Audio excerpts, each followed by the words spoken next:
madaxweynaha dowladda deegaanka Soomaalida mudane Mustafa Maxamed Umar oo ka jawaabayay talabixinooyinka ay soo jeediyeen aqoon-yahanku ayaa waxa uu sheegay in talooyinka ay sidooda u qaadan doonaan shacabka iyo dowladda hadday midoobaan wayna midaysan yihiin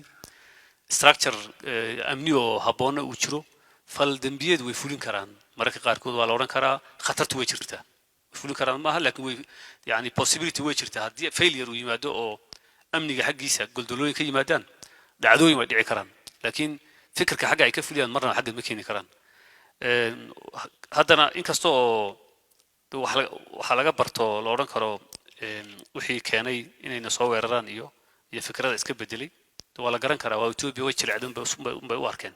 fikir qarsoon ma fikirka suuqa yaala weeyaan in dagaal lagu jira wadankii uu kala daadsan yahay aragti noocaas ah jirta aragtida ayagoo ka faa'iideysanaya un angal oo aan qayb ka noqono xooga kale oo had shalay aan interest ku ahayn Ethiopia inay soo galaan oo hadda interest ku inay jiri karaan soo riixaya wala fangareeya hadda waa loo adeegsadaa meesha la rabo loo adeegsadaa marka taa in la socdo waa muhiim fikir aad wanaagsan aad keenteen wixii talooyina sideedaan u qaadanayna kulli talooyinka soo jeediseen hadaan isku yar ururiyo talooyin amni oo badan baad soo jeediseen qaabka ay tahay amniga in maartay loo xoojiyo ciidanka waad ka hadasheen qabalayaasha waad ka hadasheen arrimaha kale ee soo jeediseen dhanka anshaxa biliska iyo fursadan hadda timid ama challenge-ga hadda yimid ee ku saabsan al-shabaab oo kale inayna keenin in dib loo noqdo oo dhaqankii hore tacadiyada lagu noqdo aad baan uga dadaalayna waan kala hadlaynaa hogaaminta meel walba joogno dabcan marka xaaladu yar kulul yihiin iyo meel walba hay'adaha amnigu xitaa kuwa aad u tababaran aad ogtihiin Ciraaq iyo Mareykanka iyo police brutality waa common agenda maaluba taagan marka si kastoo hay'adaha loo tababaro loo waxeeyo mararka ay hawl yar adag oo operation marka uu bilowdo operation nooc doon ha noqdee individual cases way dhacaan laakiin ay dhicin haday dhacaan in nidaam lagu maareeyo ay jirto ayaan u qaadanaynaa fikir fiican weeyaan waan ka hawlgalaynaa maadaama hadda maalin walba aroortii aan security meeting leenahay waan soo dhigaynaa haddii la yidhaah in baaritaanada akhlaaqiyaadka kulli waan kala hadlaynaa insha allah waa tala fiican ta kale talooyinka dhanka xuduudaha aad ka soo jeediseen iyaguna waa laga wada hadlay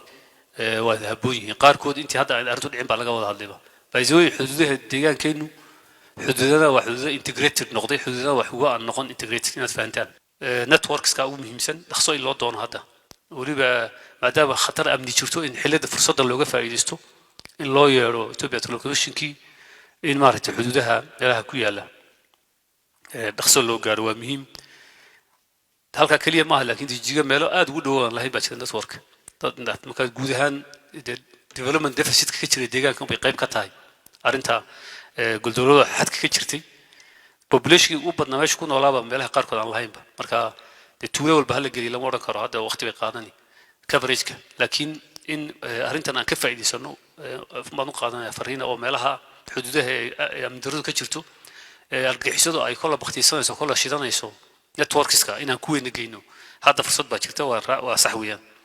dhanka kalena madaxweyne ku-xigeenka dowladda deegaanka Soomaalida mudane Ibrahim Usman Farax oo kulankani ka hadlay ayaa waxa uu yiri afarta sano hadda iminka xukuumadan cusub ay jirto ama isbedelku u yimid ay wadanka salaana hadaan soo qaato wadooyinka 35 wadooyin ayaa ka socota deegaankeena 35ta 25 weeye waxa active hadda iyagoo dul masaafad leeg 1765 kilometer hadda iminka deegaankeena xuduudaha waliba meeluhu ka jira iyo gudihiisaba oo waliba wadooyin heer sare oo ka socda ayaa jira waa wadooyinka kaliya markaanu leenahay 27 sanana waad ogeydeen wadooyinka deegaankeena ka jira xaggan hadda u badantay ilaa guday iyo magaalada Jigjiga wixii ka jirayna waad ogeydeen marka si guud heer daboolka biyaha miyiga magaalada hadii la yiraahdo 20 waan ku hooseynay caafimaad sidoo kale waxbarashada waa saas sheegaysaan oo tayada waxbarashada aad bay u liidatay oo macallimiintu inta badan waa lagu qasbi jirayba inay u maraan maxaan ku raadayay ardayda imtixaanada marka si guud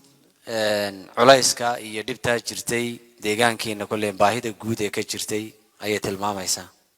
sidaa darteed waxyaabaha imika sheegaysaan xuduudaha